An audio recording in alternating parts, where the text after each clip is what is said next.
चाहे कंपनी कोई भी स्टेज पे हो, अगर वो इम्प्रूव करने की नहीं सोचेगी तो एक स्टैग्नेशन आ ही जाएगा। जैसे ही आप स्टैग्नेट करने लगते हैं तो एक डाउनवर्ड ट्रेंड स्टार्ट हो जाता है। वॉरेन बफेट कहते हैं कि बिजनेस को आप एक फिल्म की तरह देखिए, एक फोटो की तरह नहीं। फिल्म में कुछ ना कुछ नया हमेशा होता रहता है। एक फोटो जैसा आज है वैसा ही सालों साल बाद भी रहेगा। मतलब ये कि चेंज अच्छा है। चेंज करने के लिए आपको हमेशा स्कोप ऑफ इंप्रूवमेंट ढूंढना होगा। कोई भी कंपनी अपनी ऑपरेटिंग मार्जिन और नेट प्रॉफिट इंक्रीज कर सकती है अगर वो इनोवेटिव प्रोडक्ट्स बना रही है, एफिशिएंटली बिजनेस चला रही है और उनका प्रोडक्ट प्रीमियम हो। इंप्रूवमेंट से आपको प्रॉफिट में ग्रोथ दिखेगा, शॉर्ट टर्म भी और लॉन्ग टर्म भी। बहुत सारी कंपनी जब ट्रेडिंग से मैन्युफैक्चरिंग में शिफ्ट करती है तो आपको लॉन्ग टर्म में उसका इफेक्ट दिखेगा, या फिर कोई कंपनी जब एक्सपोर्ट ओरिएंटेड हो जाती है तो भी इफेक्ट दिखेगा, क्योंकि जनरली लोकल सेल से ज्यादा मार्जिन आपको एक्सपोर्ट में देखने को मिलता है। प्रमोटर और सीईओ कैपिटल को 5 तरीके से एलोकेट करते हैं। एग्जिस्टिंग ऑपरेशन में इन्वेस्ट करना, दूसरे बिजनेस को अक्वायर करना, शेयर होल्डर्स को डिविडेंड देना, स्टॉक बायबैक करना या डेट खत्म करना। कंपनी के प्रमोटर कैपिटल रेज करने के लिए स्टॉक इशू करते हैं, डेट लेते और बिजनेस का कैश फ्लो यूज करते हैं। कैपिटल एलोकेशन से अगर आप शेयर होल्डर के लिए वैल्यू क्रिएट करते हैं तो आपकी क्रेडिबिलिटी बढ़ती है। पिरामिल एंटरप्राइजेस ने डिसइन्वेस्ट करके अपने हेल्थ केयर बिजनेस का एक हिस्सा एबोट को 2010 में बेच दिया, जब वो लो वैल्यू पे ट्रेड कर रहा था। पिडिलाइट ने भी बीते कुछ सालों में बहुत सारी कंपनी अक्वायर की, जैसे doctor Fixit, M-Seal, steel grip. ये जरूरी नहीं कि आपने जो बिजनेस अक्वायर किया वो सारे सक्सेसफुल हो, लेकिन अगर कम से कम गलतियां कर रहे हैं तो ओवरऑल आप ज्यादा वैल्यू क्रिएट कर पाएंगे। कॉर्पोरेट गवर्नेंस और डिस्क्लोजर्स की भी शेयर होल्डर की नजर में बहुत इंपॉर्टेंस होती है।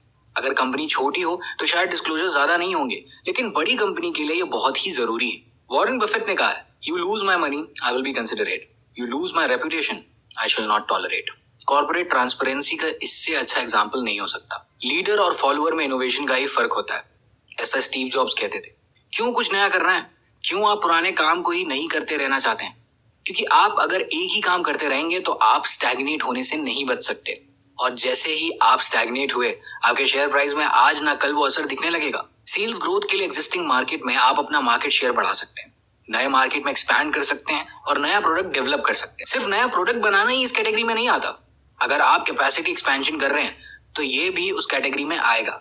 स्टॉक मार्केट में आपको कई एग्जाम्पल मिल जाएंगे जब कैपेसिटी को दोगुना करने से उनके प्राइस में इंक्रीमेंटल ग्रोथ आया। न्यू प्रोडक्ट डेवलपमेंट शायद सबसे ज्यादा श्योर शॉट तरीका होता है कंपनी और शेयर प्राइस में ग्रोथ दिखने का। एप्पल ने जब आईफोन, आईपैड, आईमैक लॉन्च किया तो वो कंपनी के ग्रोथ के सबसे बड़े ड्राइवर्स बने। अगर कोई कंपनी सिर्फ एक या दो प्रोडक्ट तक लिमिटेड है और उनमें से कोई एक प्रोडक्ट अगर किसी वजह से स्ट्रगल करने लगेगा तो कंपनी के सेल्स फिगर पे और उनके ओवरऑल ग्रोथ पे बहुत ज्यादा इंपैक्ट होगा। आजकल के कॉम्पिटिटिव एनवायरनमेंट में आपको हमेशा एज पे रहना होता है, इसलिए नए प्रोडक्ट को डेवलप करने में आपको हमेशा आगे रहना होगा। आयशर मोटर्स काफी टाइम तक स्ट्रगल कर रही थी, लेकिन एनफील्ड 350 और 500 लॉन्च होने के 6 साल में कंपनी ने 100x ग्रो किया है। जी हाँ, नए मैनेजमेंट और प्रमोटर के आने से भी कई बार स्ट्रॉन्ग पुश मिलता है। विनीता गुप्ता ने जब ल्यूपिन में चार्ज लिया तो एक तरह से उन्होंने ट्रांसफॉर्म कर दिया कंपनी को। उन्होंने ल्यूपिन के फुटप्रिंट्स को इंडिया से बाहर कई सारी कंट्रीज में फैला दिया। वो अक्सर अपने पिता से कहती थी कि अगर हम यूएस में होते तो ऐसे परफॉर्मेंस पे हमें कम से कम 10 गुना ग्रोथ मिलती। नए जनरेशन में एक नई हंगर होती है पिछले जनरेशन से बेहतर करने की। न्यू ज्योग्राफीज में जाने का भी बहुत एडवांटेज है। वी-गार्ड का प्रेजेंस एक टाइम पे साउथ इंडिया में ज्यादा था, इतना कि उनका 95% रेवेन्यू साउथ इंडिया से ही आता था। फिर उन्होंने लॉन्ग टर्म स्ट्रेटेजी बनाई नॉर्थ के मार्केट में एंटर करने की। 2012 से लेकर 2021 उन्होंने इतना एक्सपैंड किया कि 2021 में 5% से बढ़कर उनका नॉर्थ में मार्केट शेयर 42% हो गया। कंपनी के ग्रोथ में आइडिया और एग्जीक्यूशन दोनों का ही बहुत बड़ा रोल होता है। सिर्फ अच्छे आइडिया जनरेट करने से आप ग्रो नहीं कर सकते, उसको बैक करना होगा सॉलिड एग्जीक्यूशन से। इंडिया में 2003 से 2009 के बीच टेलीकॉम सेक्टर में बहुत जबरदस्त ग्रोथ दिखी। उस टाइम उस सेक्टर में एमटीएनएल और एयरटेल दो सबसे बड़े प्लेयर्स थे। मार्च 2003 एयरटेल की सेल्स एमटीएनएल से आधी थी और उनका प्रॉफिट आफ्टर टैक्स उनसे 4 गुना कम था। मार्च 2009 में एयरटेल की सेल्स एमटीएनएल से 8 गुना ज्यादा थी और प्रॉफिट आफ्टर टैक्स 40 गुना ज्यादा था। फर्क सिर्फ एक्सिक्यूशन का था दोस्तों। जहां एयरटेल ने एग्रेसिवली नए मार्केट में एक्सपैंड किया, वहीं एमटीएनएल का अप्रोच थोड़ा लेड बैक सा था। अगर आपको एक्सिक्यूशन को क्लोजली ट्रैक करना है तो हर क्वार्टर के रिजल्ट को ट्रैक कीजिए। अच्छी एक्सिक्यूशन का रिजल्ट रिफ्लेक्ट करने लगता है। अगर आपको कोई ब्रेकआउट देखने को मिलता है, जैसे 50% क्वार्टर ऑन क्वार्टर या 300% ईयर ऑन ईयर, तो मान लीजिए कि कोई बड़ा स्ट्रक्चरल चेंज हुआ है कंपनी में। अगर आपका फंडामेंटल एनालिसिस अच्छा है तो आपके लिए ये ब्रेकआउट सरप्राइजिंग नहीं होगा। आपने कभी राहुल द्रविड़ की चाइनीज बैम्बू ट्री वाली स्पीच सुनी है? जी, चाइनीज बैम्बू ट्री को किसान 4 साल तक लगातार पानी देता रहता है और कुछ भी नहीं होता। बीज जमीन के अंदर ही रहता है, लेकिन किसान अपना हौसला नहीं खोता, होप नहीं लूज करता, और फिर 5वें साल में जादू होता है, एक चमत्कार। फाइनली बीज जमीन से बाहर निकलता है और सिर्फ 6 हफ्तों में 90 फीट ऊंचा हो जाता है ना कमाल की बात। 4 साल तक इंतजार करने के बाद आप बहुत पेशेंस से आगे बढ़ते हैं और आपको उसका एक शानदार रिजल्ट मिलता है एक ही बार में, एक झटके में, 6 हफ्तों के अंदर। कंपाउंडिंग का इससे अच्छा एग्जाम्पल आपको कहीं नहीं मिल सकता दोस्तों। स्टॉक मार्केट में भी आपको कई ऐसे एग्जाम्पल्स मिल जाएंगे जो चाइनीज बैम्बू ट्री को रिजेंबल करता है। कुछ कंपनी बहुत टाइम अपने R&D पे लगाती है, नए प्रोडक्ट्स पे काम करती है और उनका स्टॉक स्टैग्नेट रहता है काफी टाइम तक, लेकिन जैसे ही एक के बाद एक वो अपने प्रोडक्ट्स लॉन्च करती है, उनका स्टॉक प्राइस स्काई रॉकेट करने लगता है। ये थी ना मजेदार किस्से और कहानियों की बातें। इस एपिसोड में इतना ही। मिलते हैं अगले एपिसोड में, जहां हम चर्चा करेंगे कैसे अपने स्टॉक्स को आप एलोकेट करें सही से। जॉर्ज सोरोस कहते थे कि it's not whether you are right और wrong that counts, but how much money you make when you are right and how much money you lose when you are wrong. क्या मस्त line है। इसका मतलब यही है कि आपने चाहे कितना भी टाइम बिता लिया हो स्टॉक मार्केट में, कितने ही साल की रिसर्च की हो, लेकिन आप सारी बातें नहीं जान सकते। कुछ ना कुछ अननोन फैक्टर्स हमेशा होते हैं जिसको आप नहीं जानते होंगे। अगर आपके पोर्टफोलियो में 15-20 स्टॉक्स हैं तो आपको काफी डाइवर्सिफिकेशन मिल जाता है। इन्वेस्टमेंट प्रोबेबिलिटी का गेम होता है दोस्तों। बस ये इंश्योर करते रहिए कि जब आपका प्रॉफिट हो तो ज्यादा से ज्यादा हो और जब लॉस हो तो कम से कम। सारा खेल इसी का है। सबसे आइडियल होता है कि जब स्टॉक परफॉर्म कर रहा हो तो एवरेज अप करते रहिए, और जब कोई स्टॉक लॉस कर रहा हो तो उसको ट्रिम कर दीजिए। डाइवर्सिफाई करने के लिए आपको कई फैक्टर्स को ध्यान में रखना चाहिए। उनमें से एक है स्टॉक्स का कोरिलेशन, जैसे कि उनका ज्योग्राफिकल लोकेशन। अगर सारे स्टॉक्स एक ही लोकेशन में हों और कोई नेचुरल कैलामिटी जैसे कि बाढ़, भूकंप आ जाए तो आपको काफी दिक्कत हो सकती है, जैसे कि करेंसी अप्रिसिएशन या change of rate of interest में। उनका किसी एक सेक्टर पे तो बहुत बुरा इंपैक्ट होता है, लेकिन किसी दूसरे सेक्टर पे बहुत अच्छा इंपैक्ट देखने को मिल सकता है। इसी तरह स्टॉक्स डाइवर्सिफाई रहने से आपका सारा पैसा डूबेगा नहीं। जॉन ली केली ने एक फॉर्मूला बनाया था जिसका इस्तेमाल करके आप ये जान सकते हैं कि अपनी कैपिटल का कितना परसेंट आप किसी एक स्टॉक में इन्वेस्ट कर सकते हैं। वो फॉर्मूला है कि F इक्वल्स तो PW minus bracket PL divided by bracket $W divided by $L। जी हाँ, इसको आराम से पेंसिल से लिख लीजिए, आपको सब समझ में आ जाएगा। चलिए डिटेल में जानते हैं। F मतलब फ्रैक्शन, आपके कैपिटल का जो आप इन्वेस्ट करेंगे कितना परसेंटेज। PW यानी कि आपके जीतने की प्रोबेबिलिटी क्या है। PL मतलब आपके हारने की प्रोबेबिलिटी क्या है।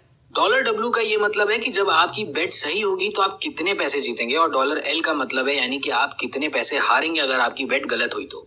मान लीजिए कि आप 2:1 के रेशियो में विन और लूज डिसाइड करते हैं और आपने उसमें 100 रुपए लगाए, तो विनिंग सिचुएशन में आप 200 कमा लेंगे, लेकिन अगर लॉस हुआ तो आपको सिर्फ 50 रुपए बचेंगे जो आपने ओरिजिनली 100 रुपए लगाए थे।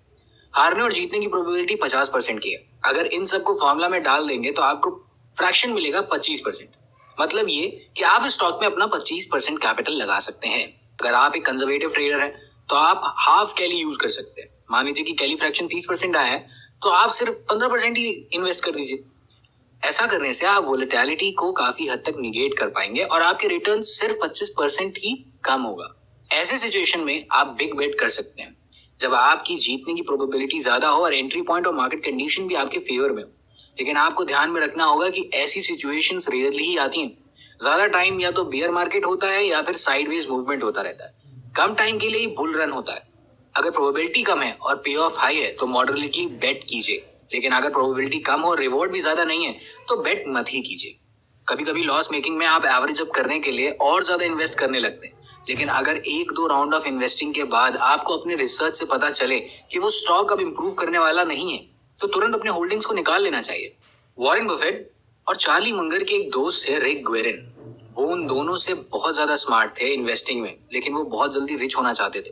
1974 के क्रैश में स्टॉक मार्केट करीब 70% तक क्रैश कर गया था। हुआ ये कि रिक को अपने बर्कशायर हैथवे के शेयर $40 पर शेयर के भाव से बेचना पड़ा। आज उस एक शेयर की कीमत $40,000 है। यानी जब भी आप डेस्परेशन में अपने स्टॉक बेचते हैं तो आपको कम प्राइस में बेचना पड़ता है। अगर आपसे कोई कहे कि कॉइन टॉस की गेम खेलते हैं जहां पे ऑफ 10:1 का है और गेम में 10 लाख की बेट लगनी है, मतलब आप जीते तो 1 करोड़। जैसा कि आप जानते हैं कॉइन टॉस में प्रोबेबिलिटी 50-50 होती है, तो आपको ये काफी टेम्पटिंग लग सकता है। लेकिन अगर 10 लाख आपकी सारी जमा पूंजी हो तो ऐसा रिस्क लेना सिवाय बेवकूफी के कुछ भी नहीं है ना दोस्तों। पैसा कमाना एक बात है और पैसा बचा के रखना एक अलग बात है। सक्सेसफुल वही होता है जिसके अंदर सर्वाइवल इंस्टिंक्ट सबसे ज्यादा है। सर्वाइवल इंस्टिंक्ट जरूरी इसलिए भी है कि आप ज्यादातर पैसा कंपाउंडिंग से ही कमाते हैं और उसके लिए बहुत पेशेंस चाहिए। एक साल की ग्रोथ में कुछ ज्यादा फर्क नहीं दिखेगा पैसे में, लेकिन यही आप 10 साल इंतजार करें तो आपको बहुत सब्सटैंशियल ग्रोथ देखने को मिलेगी। इसके अलावा एलोकेशन में कुछ चीजें हैं जो आपको वॉच आउट करना चाहिए, जैसे अंडर एलोकेशन। जब आप लोअर पे ऑफ होते हुए भी रिस्क अवर्जन माइंडसेट के कारण ज्यादा इन्वेस्ट नहीं करते। ओवर एलोकेशन, जब आप ओवर कॉन्फिडेंस में होते हैं और जरूरत से ज्यादा इन्फॉर्मेशन को इंटरप्रेट करने लगते हैं, उससे बायस क्रिएट हो जाता है। ओवर स्टेइंग विद विनर्स, जब आप किसी स्टॉक से इमोशनली अटैच हो जाते हैं, उसे ओवर वैल्यू कर लेते हैं। ओवर स्टेइंग विद लूजर्स, जीतने से जितनी खुशी नहीं मिलती उससे कहीं ज्यादा दुख आपको हारने से होता है। एक मेंटल ब्लॉक क्रिएट हो जाता है जिसकी वजह से आप जरूरत से ज्यादा उस स्टॉक से जुड़े रहते हैं। दोस्तों, इस एपिसोड में बस इतना ही।